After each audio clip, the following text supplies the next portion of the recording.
أعوذ بالله من الشيطان الرجيم.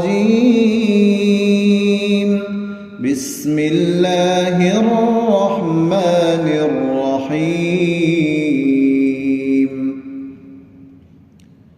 هل أتاك حديث الغاشية؟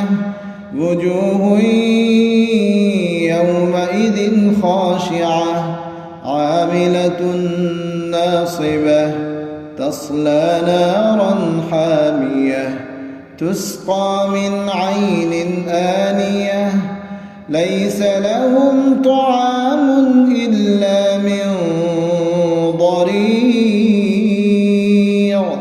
لا يسمن ولا يغني من جوع وجوه يومئذ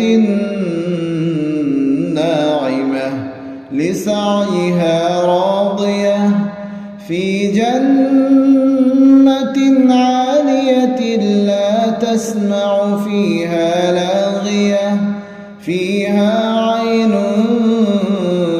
جارية فيها سرر مرفوعة وأكواب موضوعة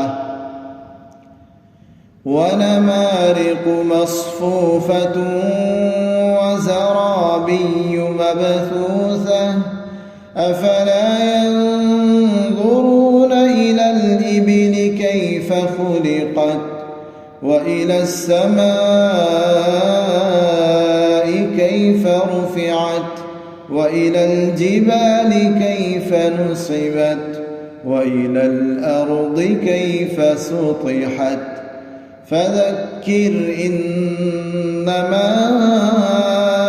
أنت مذكر لست عليهم بمسيطر إلا من تولى وكفر فيعذبه الله العذاب الأكبر